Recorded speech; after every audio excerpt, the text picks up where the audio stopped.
Muy bien, hola, ¿cómo están, queridos amigos? Hoy, una vez más, nos toca su programa, nuestro programa de Fiscal a Fondo. En la última sesión que estuvimos platicando con ustedes, estábamos platicando de todo lo que era para la Ley Federal del Trabajo y el reparto de utilidades. Nos quedamos pendientes de aclarar quienes tienen derecho o quienes tienen el derecho restringido o básicamente no tienen derecho a recibirlo. Entonces, es muy importante que nosotros chequemos y revisemos esa situación. Recuerden que el artículo 127 de la Ley Federal del Trabajo establece a quién tiene derecho, quién no tiene derecho y quién lo tiene restringido de alguna forma. Y vamos a ver un ejemplo sencillo de cálculo de la PTU atacando todos los puntos importantes del artículo 127. Es importante recordarles a ustedes también que en la ley establece, en el artículo 125, segundo párrafo, establece la obligación de crear una comisión de PTU y una comisión de antigüedad de los trabajadores, ¿no? Entonces, vamos a hablar ahora de lo que sería lo que se refiere a lo que sería la obligación del artículo 576 de la Ley Federal del Trabajo. Si mi equipo de producción me hace el favor de ayudarme. Miren, a nosotros aquí tenemos, vamos a darle un poquito de más espacio para que ustedes lo observen. Creo que no se puede, pero bueno, a ver si ustedes lo alcanzan a ver. Resulta que el artículo 576 de la Ley Federal del Trabajo establece que la comisión funcionará con un presidente y un consejo de representantes y una dirección técnica.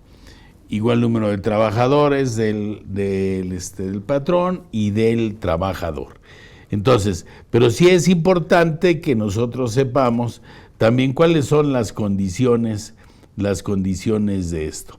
Nosotros tenemos el artículo 179 que hace referencia precisamente a lo que sería el Consejo de Representantes. Se integrará con un representante de gobierno compuesto por el presidente de la comisión, que será también el presidente del consejo y que tendrá el voto de gobierno, y 2 asesores con voz informativa designados por la Secretaría del Trabajo y Previsión Social.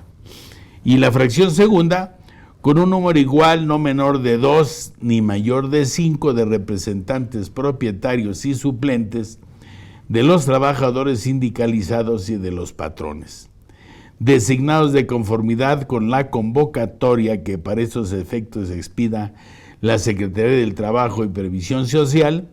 Si los trabajadores y los patrones no hacen la designación de representantes, la misma Secretaría hará la designación correspondiente y deberá recaer en trabajadores o patrón. Bien. Aquí me habla, tenemos muchas pymes, porque aquí habla de la Ley Federal del Trabajo, obviamente como una ley auxiliar que nace del 123A y B de la Constitución Política de los Estados Unidos Mexicanos. Entonces es una ley reglamentaria por encima de esto y habla de patrones aunque tengas un trabajador. Entonces hay algunas limitaciones con relación a esto, pero bueno, hecha la referencia, me voy a ir ahorita a explicarles a ustedes ahora lo que se refiere a lo que es el artículo 127 de la Ley Federal del Trabajo, y en donde especifica básicamente que la limitación para recibir la PTU, nos marca el artículo 127, el derecho de los trabajadores a participar en el reparto de utilidades se sujetará a las siguientes normas. Los directores, administradores y gerentes generales de la empresa no participarán en las utilidades. Obviamente, cuando hay una demanda por parte del trabajador, pues siempre vamos a tener que también demandan a los administradores, gerentes y a cualquier otra persona de confianza que esté ahí y lo incluyen dentro de esta demanda. Y además tiene que estar, ¿no? Tenemos la fracción segunda: los demás trabajadores de confianza participarán en las utilidades de las empresas, pero si el salario que perciben es mayor al trabajador sindicalizado de más alto salario dentro de la empresa, el trabajador, obviamente que sea de planta, dice que no será más del 20% de ese trabajador. Ahora, lo importante es cuál es el trabajador de confianza. El artículo 9 de la Ley Federal del Trabajo establece quién es el trabajador de confianza. Puede ser sindicalizado o no sindicalizado, no depende de eso, sino de las labores que hace para el patrón. Son funcionarios de confianza, la dirección, inspección, vigilancia, fiscalización, cuando tengan el carácter general, y las que tengan la relación del trabajo personal dentro de la empresa y del establecimiento. Entonces, esos son los trabajadores de confianza. Normalmente el trabajador de confianza tiene un salario adicional un poquito más alto por las labores que desempeña. Oye, tú tienes que estar de vigilancia, tienes que tomar la lista de asistencia, tienes que hacer esto, tienes que ir al banco, tienes la secretaria, el secretario, los administrativos, pues esos son trabajadores de confianza. Y si hablamos de gerentes generales o directores, pues recuerden que uno los podemos contratar como honorarios o los podemos contratar como asalariados. Obviamente, si es como honorarios, pues no tendrían ningún derecho, pero si es como asalariados, no entrarían en esta fiesta. Fracción tercera: el monto de las participaciones de los trabajadores al servicio de personas cuyos ingresos deriven exclusivamente de su trabajo, las que se dediquen al cuidado de bienes que produzcan rentas o al cobro de intereses, no podrán exceder de un mes. ¿Quiénes son estos trabajadores? Vamos a suponer que yo esté dado de alta por honorarios. El que realmente recibe y el que tiene, en este caso, pues depende de mi trabajo. Que tenga yo trabajadores o no, pues depende de ese. Las sociedades civiles también, abogados, contadores, arquitectos, pues tienen una sociedad civil que también depende del nombre del arquitecto, del doctor, del contador, del abogado, ¿de acuerdo? Las que se dediquen al cuidado de bienes que produzcan rentas, pues tampoco, porque la utilidad o pérdida que se tiene, obviamente no depende de las personas que están laborando para el cuidado o limpieza del inmueble. No, depende de otra cosa. Entonces tampoco entrarían al cobro de sus intereses, porque depende del capital que tenga la persona que tiene su servicio personal. Y obviamente que es hasta un mes. O sea, yo tengo que hacer el cálculo, como ya vimos, dividido entre 2 la base, que ahorita vamos a ver cómo se calcula la base en todos y cada uno de los contribuyentes que están dentro de la Ley Federal del Trabajo y dentro de la Ley del Impuesto sobre la Renta, que nos determina cómo se debe de calcular la base. ¿Ok?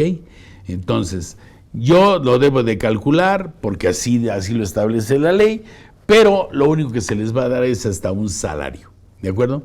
Recuerden ustedes que no es el salario como lo marca el artículo 84, no. No tiene que tomarse en cuenta ni horas extras, ni primas, ni nada. Es simplemente conforme estoy contratado. Yo estoy contratado a 1,000 pesos diarios o a 500 pesos diarios, eso. independiente de todo lo demás. Tenemos la fracción cuarta. Las madres trabajadoras durante el periodo de pre- y postnatales, los trabajadores víctimas de un riesgo de trabajo durante el periodo de incapacidad temporal, serán considerados como trabajadores al servicio activo. Recuerden que nosotros se divide el 50% para salario devengado y el 50% para días laborados. Entonces, estas madres que están en periodo pre- y postnatales, ¿sí? Y los que tienen un riesgo de trabajo, van a participar como si estuvieran trabajando en los días, pero no en el salario, porque dicho salario lo pagan directamente, en este caso el Seguro Social. Entonces es importante tener eso. Es importante también y acuerden que hay una comisión también que revisa la asistencia de los trabajadores. Entonces vamos a suponer que llega mi secretaria y me dice, oiga, fíjese que mi hijo, pues me están hablando que está enfermo o tenga algún problema o lo que sea. Dale, pues vete, no te preocupes. Probablemente no le pague el día, ¿de acuerdo? O sí le pague el día, pero no que trabajó. Entonces, esa parte de no trabajo, aunque le pague yo el día y no se lo descuente, hay que tomarlo en cuenta. Yo puedo también decir o tener establecido que si un trabajador se enferma y va al seguro y me trae que está enfermo, acuérdense que los 3 primeros días no los paga ni el patrón ni el Seguro Social. Entonces probablemente diga, bueno, no te preocupes, yo sí te voy a pagar, vete, cuídate, etcétera, etcétera, pero no vas a trabajar los días, entonces tampoco va a estar en los días. ¿Sí me explico? Por eso lo separan en 2, ¿no? Entonces, es importante ver y recordar que es 50% para el salario devengado y 50% para los días laborados. ¿De acuerdo? El artículo 170 habla de los derechos de las madres trabajadoras. ¿De acuerdo? Dice, las madres trabajadoras tendrán los siguientes derechos. Durante el periodo del embarazo no realizarán trabajos que exijan esfuerzo considerable y signifiquen un periodo para la salud en relación a la gestación. Hay otras cosas que hay que ver, no lo puse, pero están punteadas. Fracción segunda, disfrutarán de un descanso de 6 semanas anteriores y 6 semanas posteriores al parto. La solicitud expresa de la trabajadora, previa autorización escrita del médico, tomará en cuenta la opinión del patrón, la naturaleza del trabajo que desempeñe y podrá transferir hasta 4 de las 6 semanas de descanso previas al parto para que después del mismo, o sea, mando 4 para después, yo voy a tener 6 semanas después del parto. En el caso de que los hijos hayan nacido con cualquier tipo de discapacidad, y del caso podrá ser hasta de 8 semanas posteriores al parto, previa a la presentación del certificado médico. Claro, hay 8 más 4 que probablemente haya solicitado, sí, o no, o los haya trabajado, bueno, pues automáticamente se pasan para después.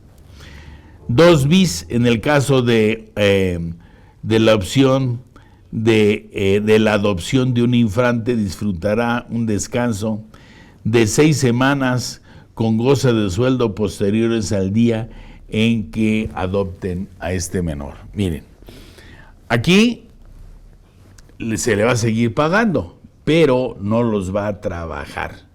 Entonces jugarán para un 50% y no jugarán para el otro 50%. Tenemos la fracción tercera. Los periodos de descanso se programarán con el tiempo necesario de que se encuentren imposibilitados para trabajar en la causa que establezca el embarazo. Bien, ya ahí ustedes tenemos otras dos fracciones. Es importante la fracción quinta. Durante el periodo de descanso a que se refiere la fracción 2, percibirán salario íntegro en los casos de prórroga mencionada en la fracción tercera y tendrán al 50% del salario por el periodo no mayor a 60 días. ¿De acuerdo? Bien. Fracción 4 bis. Esta fue una fracción que se estableció cuando empezaron los problemas del outsourcing. Miren, ¿por qué vino este 4 bis? Porque se quejaban que no tenían derecho los trabajadores del outsourcing a la PTU. Y entonces, ¿qué hicieron cuando modificaron la Ley Federal del Trabajo?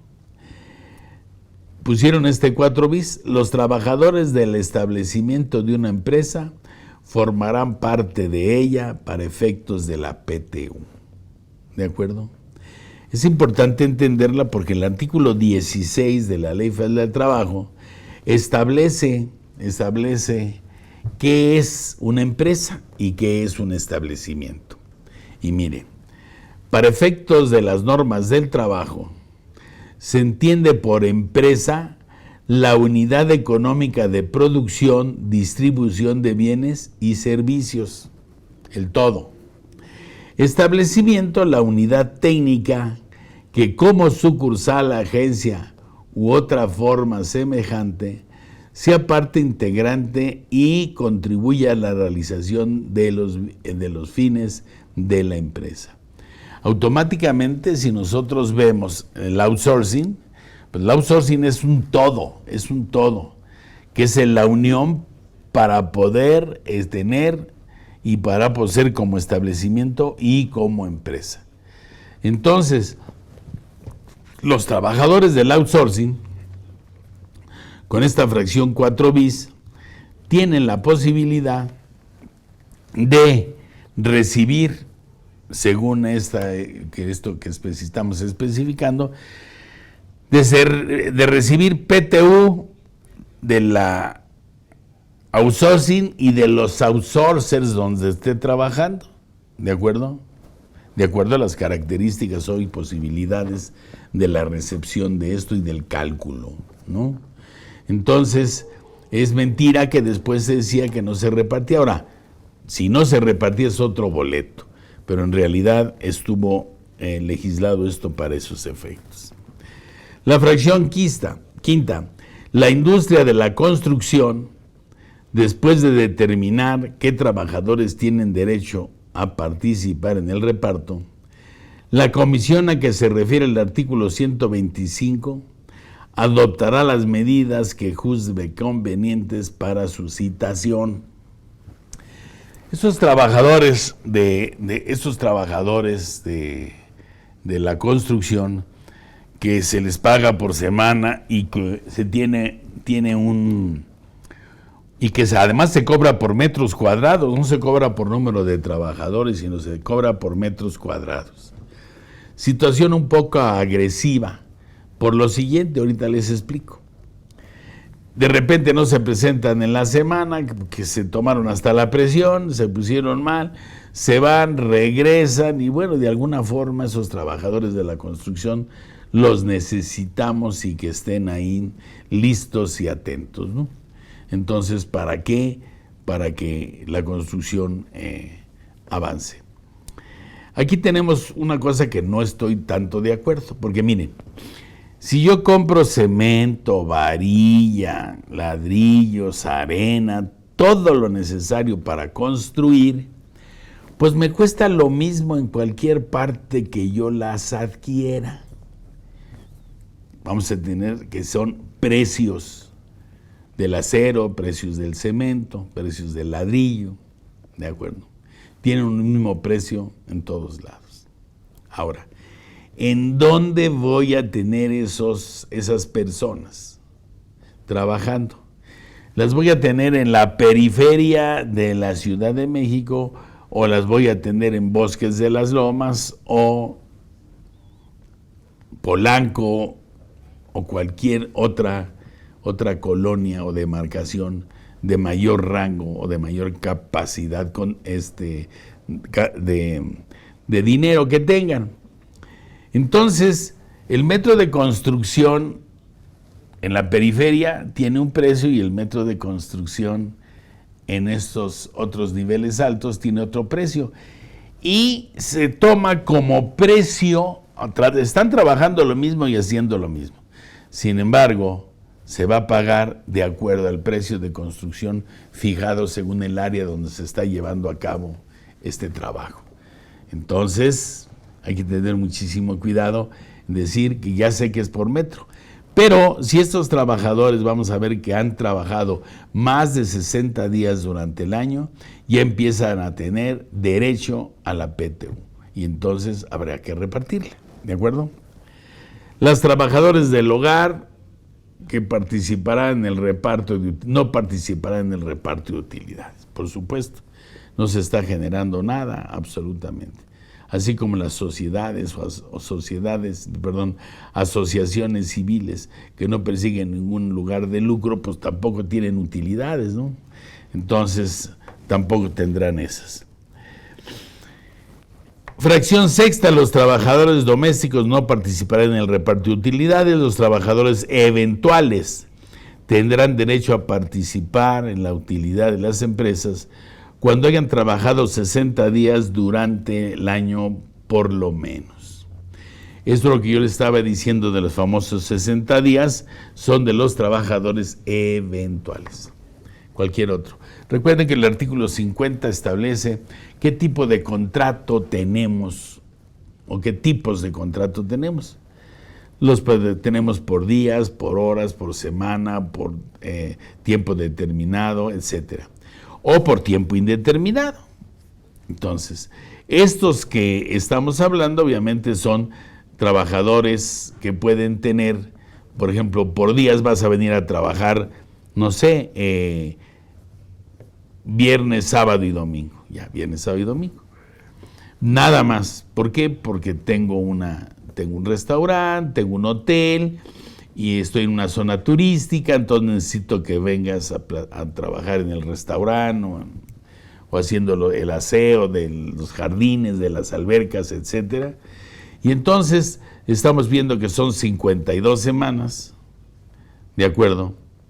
Si son 52 semanas y trabaja 3 días de cada semana, pues estamos hablando de 156 días. Entonces, esos ya son más de 60 días, ya tendrían derecho a la famosa PTU. Más de 60 días. El monto de la participación de los trabajadores en utilidades tendrá como límite máximo 3 meses de salario del trabajador o el promedio de la participación que reciban de los últimos 3 años. Se aplicará el monto que resulte más favorable al trabajador.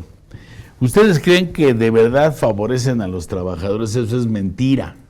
Eso es mentira. Ahora, están en un verdadero desequilibrio con algunas profesiones, sobre todo, o algunas personas que tienen, por ejemplo, ahora que está todo lo que es el boom de lo que son la parte electrónica y la parte de computadoras, pues estos cuates trabajan y cobran de veras fuerte por el conocimiento que tienen, por lo cambiante de los sistemas y por todo lo demás. Entonces pueden tener un sueldo muy alto con relación a los demás, ¿de acuerdo?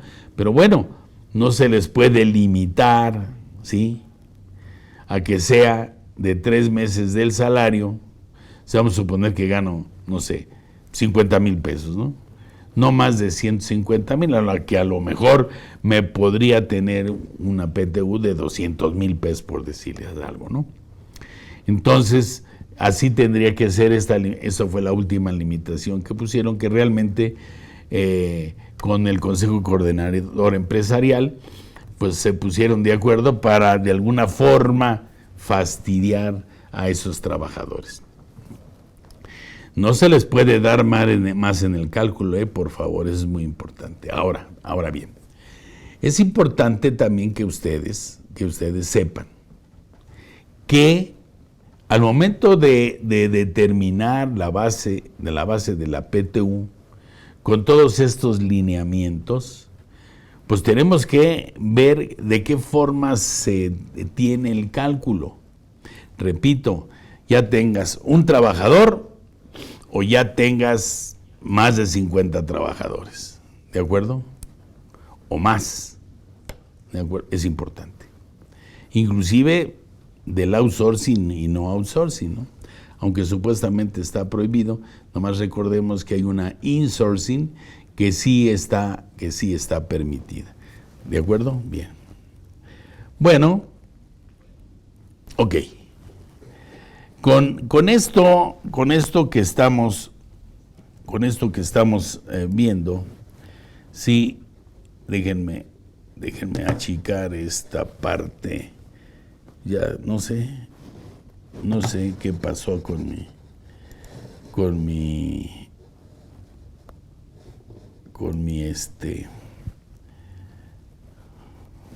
válgame Dios. Bueno, ok, déjenme. Ya se puso loco esto. O yo ya no sé, o yo ya no veo, o yo ya no entiendo. Ok, listo. Ok, bien. Vamos a achicar esto y ahora vamos a irnos a platicar con ustedes con relación al cálculo de la PTU y cuál sería la renta gravable según el contribuyente o según el patrón. ¿De acuerdo? Bien. No quiero tener esto ahorita no, este es mejor, permítanme, no, este es mejor. Miren,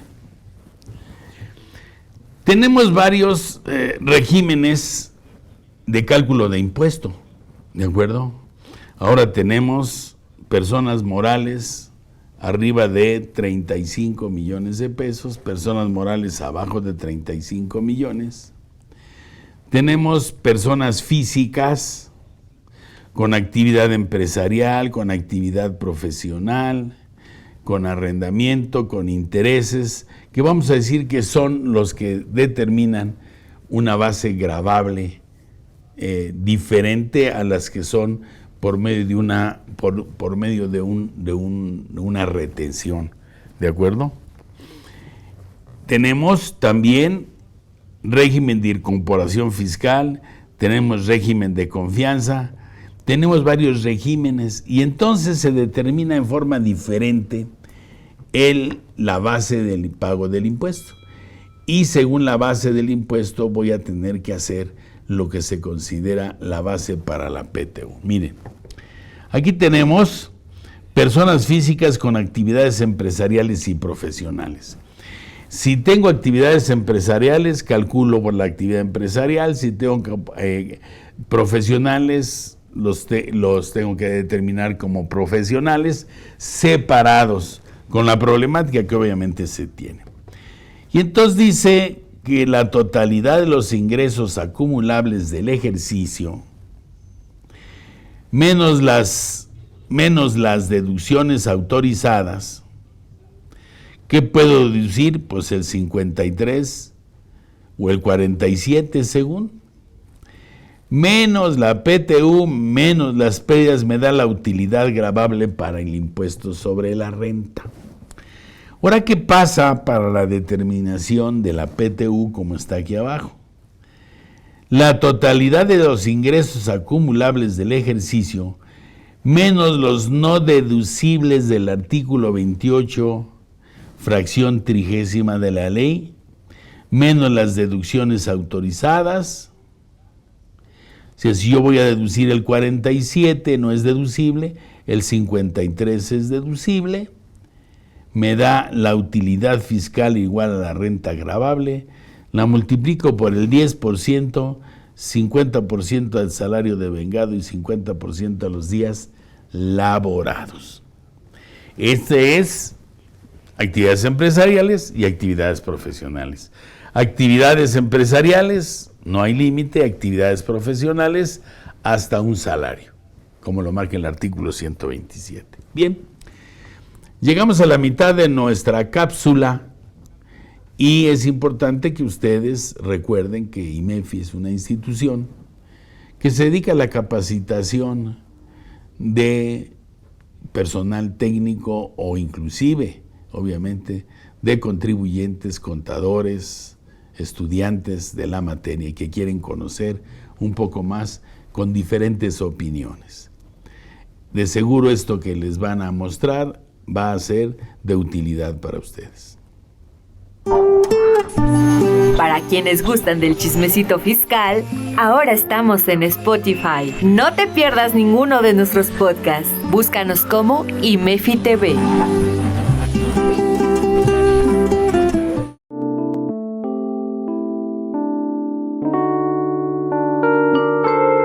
¿Cómo están, amigos de IMEFI? Soy la licenciada Diana Pino y tengo el gusto de invitarlos a nuestro próximo evento de las plataformas digitales que pone a nuestra disposición el Seguro Social y el Infonavit. En este curso la idea es que nosotros podamos ver de manera práctica cómo utilizar tanto nuestro SUA, el ITSE, el CIPARE y también podamos reconocer cómo es que dentro de las emisiones mensuales y bimestrales que nos arrojan estos institutos yo pueda tener una conciliación de la información a demostrar y de la obligatoriedad que tengo para poder hacer el pago de manera oportuna. Vamos a estar viendo también ciertos temas más especializados como es el uso del IXOE y del CISUF a efectos de que podamos cumplir también con el envío de estas informativas cuatrimestrales. La intención es que de una manera práctica ustedes puedan poner de manera inmediata el uso de estos aplicativos y que puedan hacer una confronta de su información utilizando todas las versiones actuales que el Seguro Social y el Infonavit está poniendo a nuestra disposición. Entonces espero contar con su participación. Si quieren más información respecto del temario completo, pueden mandar un WhatsApp o comunicarse directamente a través de las páginas de internet del instituto para que puedan tener todo el tema a la mano. Muchas gracias.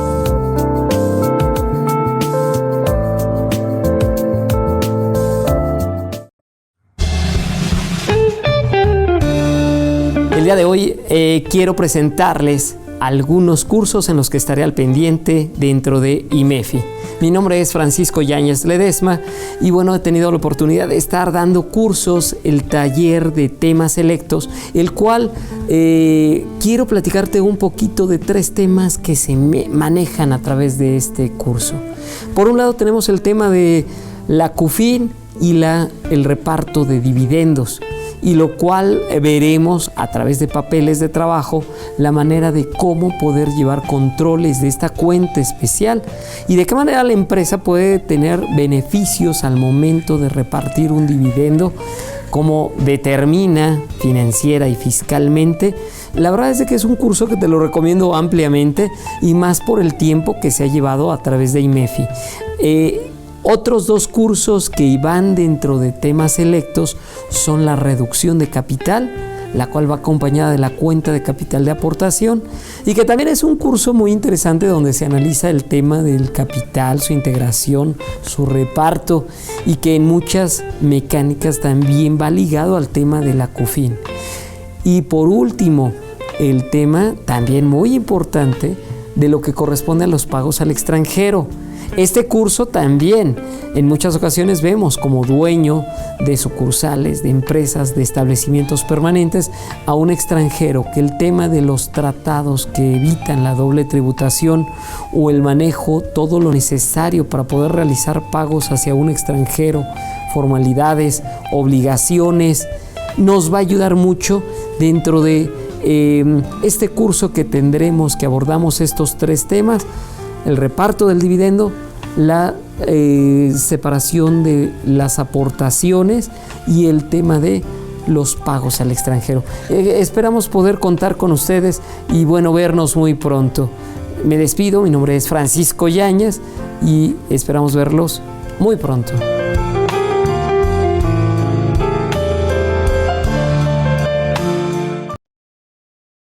Bien, pues espero que haya sido de su interés esto que vieron en el intermedio, que es relativo a la preparación de los contadores y conocimiento de los empresarios de temas como lo que es todo lo relacionado con los trabajadores y con algunos temas de la ley del impuesto a la renta. Bien, continuamos entonces con nuestro programa y tenemos aquí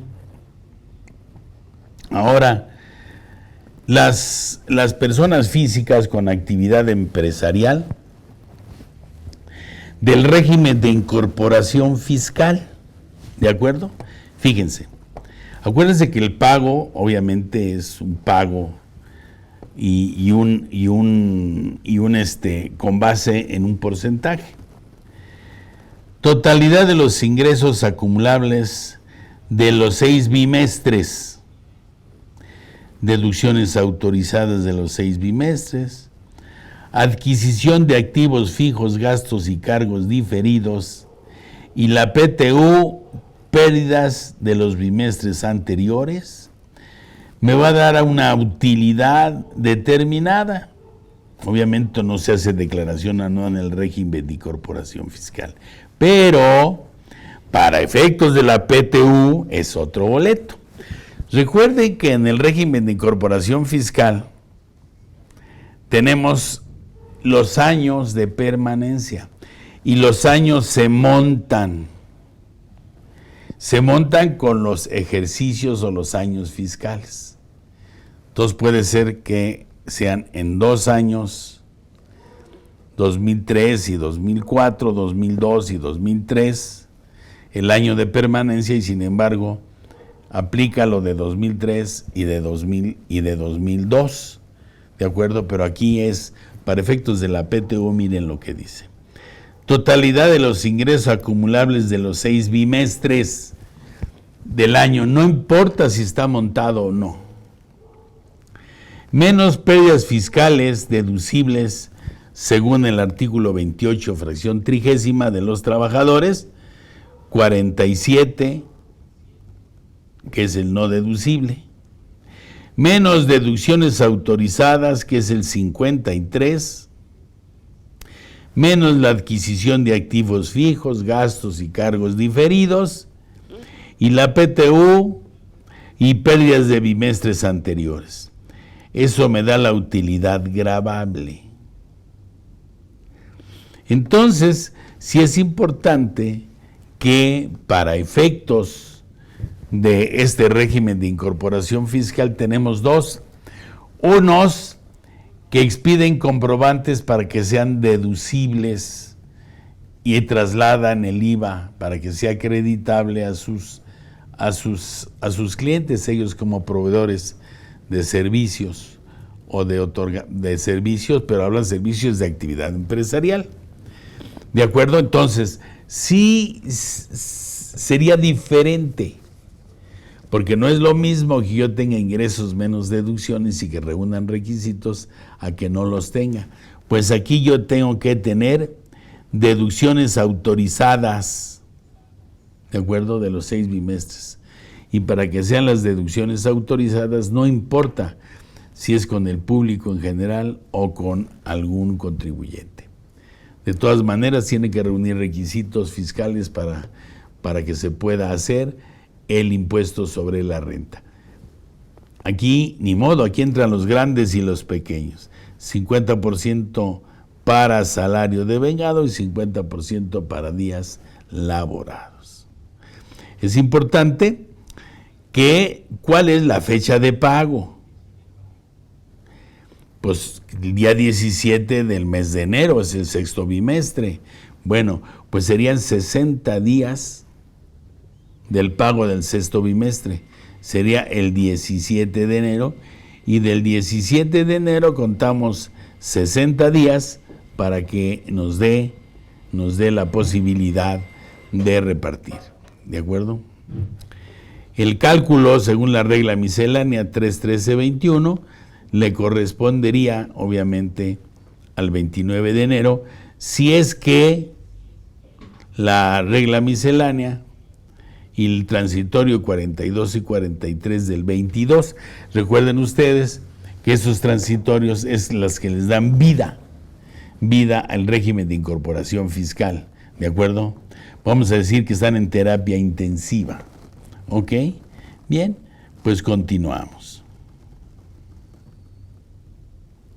Ahora vamos a ver las actividades empresariales, sección 4 del reciclo, que recuerden que supuestamente me está diciendo, sí, que no necesito comprobantes. Pues es mentira, porque si emito comprobantes con el IVA por separado, yo tengo que tener el IVA que yo adquiero de las mercancías o los servicios, también tiene que venir por separado para yo poder acreditarlo. ¿De acuerdo? Nada más para el IVA. En el caso del régimen de confianza estamos hablando que es una tasa, pero del impuesto sobre la renta. El impuesto al valor agregado sobre lo que le interesa el IVA, porque el IVA lo paga todo mundo. Y entonces tenemos en este régimen, ¿de acuerdo? Persona física únicamente reciba ingresos por actividades empresariales y profesionales y el otorgamiento de uso o goce temporal de bienes, sin aplicar deducción alguna. Base, tabla del impuesto, menos la retención del 1.25, que es lo que nos retiene la persona moral, pero para efectos de lo que sería la PTU, si era la totalidad de los ingresos efectivamente cobrados y amparados con CFDI, empresariales y profesionales y otorgamiento de uso o goce, que son los 3 regímenes que puedes estar en el régimen de confianza y que tienes trabajadores. Este de otorgamiento de uso o goce temporal de bienes inmuebles, obviamente, es hasta un salario. Pago de servicios y adquisición de bienes, otorgamiento de uso o goce indispensables y efectivamente pagados. Pagos que sean exentos de conformidad con lo que sería el 28 fracción 30. Entonces aquí tenemos igual, los trabajadores para efectos de la PTU no tienen derecho a la cantidad que se les daría por parte de las partes exentas que nos marca la Ley Federal de Trabajo, ni sobre previsión social, que es a lo que se refiere. Igual 50%, salario devengado, días laborados. Bien, tenemos aquí el otorgamiento de uso o goce temporal de inmuebles, porque aquí en el caso del régimen de confianza habla de bienes muebles y de bienes inmuebles, ¿de acuerdo? En el caso de arrendamiento nada más puede hablar de ingresos inmuebles, que es el capítulo 3 del título 4. Suma de los ingresos en cada uno de los meses del ejercicio del trimestre, menos las deducciones autorizadas de cada uno de los meses. Recuerden que el pago provisional es ingresos de mes, deducciones del mes y sale la base. Si tengo pérdida, por decir algo, se va a una disminución del mes siguiente. Menos los no deducibles del artículo 148, fracción 16, que nos remite al 28, fracción 30, que es lo mismo. Me da la utilidad gravable o la renta gravable por el 10%, y entonces eso me da la cantidad a repartir. Ok. Tenemos régimen general de las personas morales del título 2. ¿Cómo se determina la base? Pues todo el mundo la conocemos. Totalidad de los ingresos acumulables obtenidos en el ejercicio, menos las deducciones autorizadas, menos la PTU, me da la utilidad fiscal, menos pérdidas pendientes de amortizar de ejercicios anteriores, resultado fiscal que le voy a aplicar, en este caso el 30%, para pagar el impuesto. Para efectos de la PTU, yo tengo que determinar la renta gravable.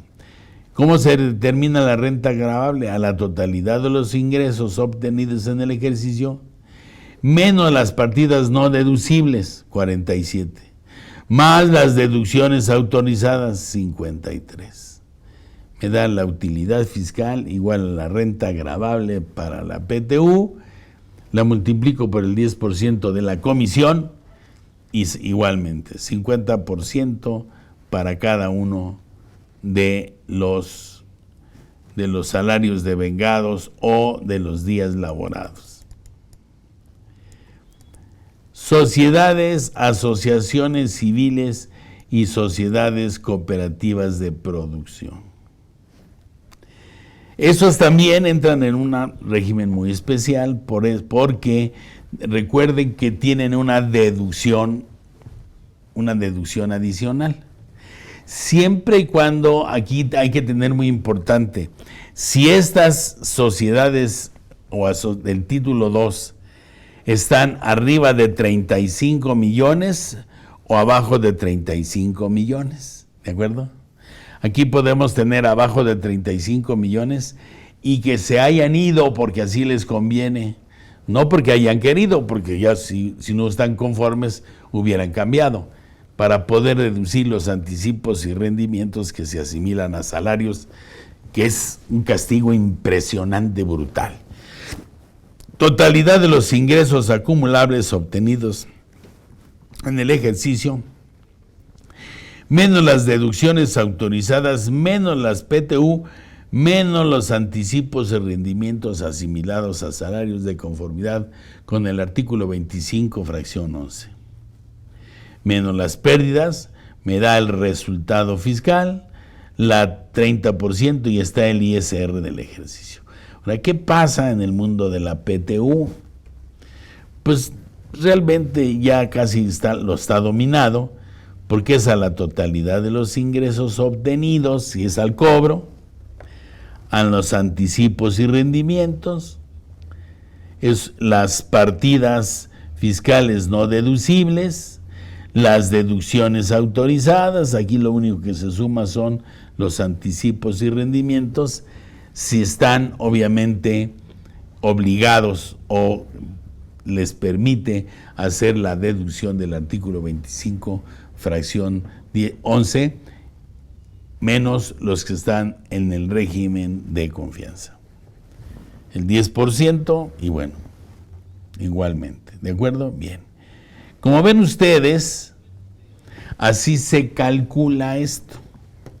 Entonces, ¿qué me falta platicar con ustedes? Déjenme ver dónde tenemos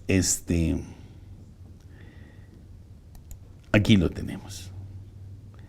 Déjenme ver, a ver si es aquí. No, no es aquí. Esta es otra parte de cómo se calcula, ¿de acuerdo? Es lo que yo les manejaba, nada más que recuerden aquí que en el caso de las deducciones tenemos obviamente la resta y la suma de los ingresos de procedencia extranjera y también el impuesto acreditable del artículo 5 de la ley del impuesto sobre la renta y el impuesto reducido cuando distribuyo dividendos y se grava. Acuérdense que ese impuesto sobre la renta lo puedo disminuir del ISR del salario del año, ¿de acuerdo? Pagos provisionales, retenciones bancarias y aplicación de estímulos fiscales. Esa sería la diferencia que tendríamos que checar, obviamente, con ustedes. Déjenme ver ahorita qué es lo que tendría yo que platicarles. Ya tengo estos dos. Déjenme ver. Tengo déjenme ver si aquí está el ejemplo que quiero ver. Si no, pues ahorita lo ponemos. Aquí está. ¿Ok? Bien. Déjenme ahorita que haga. Exactamente. A ver, vamos a ver un ejemplo. Personas morales del título 2, ya sabemos cómo se calcula. Aquí tenemos el 10%. Y ahora vamos a ver qué es lo que es deducible y lo que no es deducible para poder determinar, ya sea del título 2 o del título 2, pero sociedades cooperativas y asociaciones. Ya tenemos aquí igualmente cuando exista utilidad fiscal. Ahora aquí tenemos el ejemplo. A ver, síganme por favor. Tenemos aquí 2, 4, 6, 8, 11 trabajadores, de los cuales tenemos uno que tuvo un riesgo de trabajo, otro que tiene 60 días por maternidad, uno de confianza, un gerente y un administrador. Quienes no tienen derecho, el gerente y el administrador. Si ustedes se fijan, no están contemplados aquí. ¿De acuerdo? Si nosotros tenemos los días y el salario, ¿de acuerdo? Que son los 17,550%, tengo que sacar un factor. Y este factor me lleva a lo siguiente. Aquí, estos que están aquí de los días trabajados y los 60 días, están reducidos en el salario, pero no están reducidos en el tiempo laborado, ¿de acuerdo? Este de confianza recibe 270 pesos, pero no puede ganar más del 20% del trabajador de mayor jerarquía, ¿de acuerdo? Entonces, ¿cuál es el trabajador de mayor jerarquía? Bueno, pues tendríamos que ver que parece ser que es, déjenme ver, 170. El 20% me da 212.40, no 270 como debería de tocarle, ¿de acuerdo? Entonces, ya tenemos los factores, lo multiplicamos por cada uno de estos, ya sea por los días, ¿de acuerdo? Y también por el salario. Y nos da lo que sería la PTU. Y entonces, esto es básicamente un resumen corto, rápido, ¿sí? Relacionado con todas las limitaciones que tiene el artículo 127 de la Ley Federal del Trabajo, ¿de acuerdo? Entonces, es importante que los tengamos. Claro, no es tan sencillo como aparentemente es, ¿de acuerdo? Como lo estoy presentando, pero sí para que ustedes lo manejen con confianza. Miren, déjenme ahora.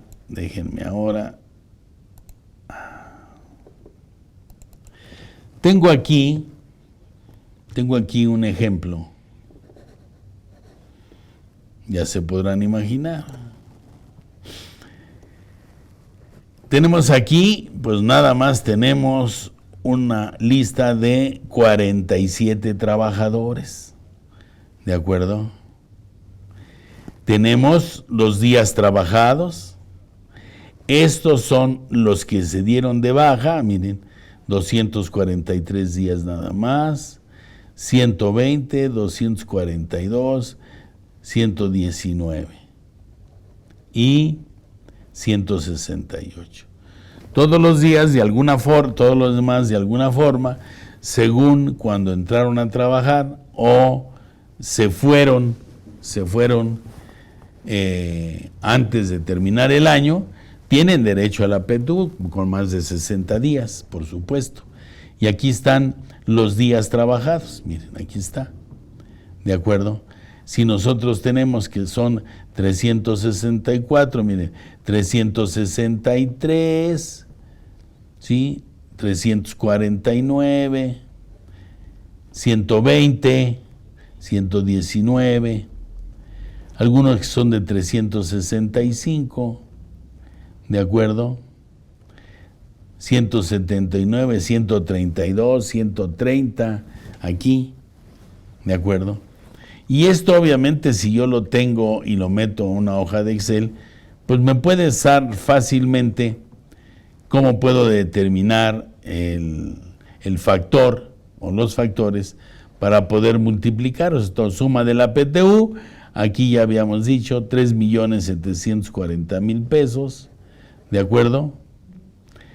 PTU exenta, nada más 15 UMAS, es una vacilada realmente, es una vacilada, ¿sí? PTU grabada, la diferencia, ¿de acuerdo? ISR retenido, de acuerdo al cálculo, y la PTU a recibir.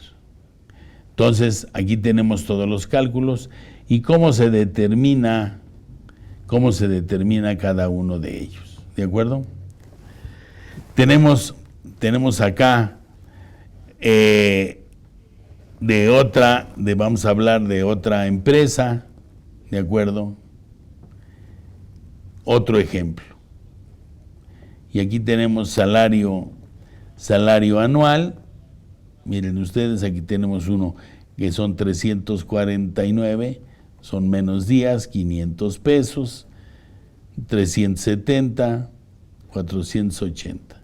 Igual me determina esta situación. Como ven ustedes, no es esta parte de la PTU que tenemos nosotros la obligación de cobrar y tener dinero suficiente para poder pagarle a los trabajadores su PTU 60 días después de la obligación de haber presentado la declaración anual. ¿De acuerdo? Ya les expliqué, ya platicamos a qué se refiere esos 60 días. A mí nada más me queda más que agradecerles a ustedes que estén nuevamente con su servidor en esta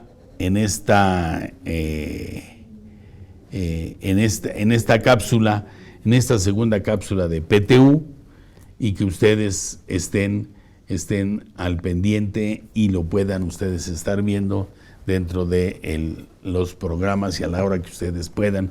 Por eso se hace ahora por cápsula. Su servidor y amigo José de Jesús Millarufe, socio director de Milla y Arufe Asociados SC. Mi teléfono para cualquier aclaración, si no aquí en IMEFI, 55 26 53 75 80. Mi correo es millaarufe@yahoo.com.mx y en redes sociales Arisbe Corporativo Jurídico Oficial en Facebook. ¿De acuerdo? Se despide de ustedes y nos vemos obviamente en otra cápsula más de su programa Fiscal a Fondo.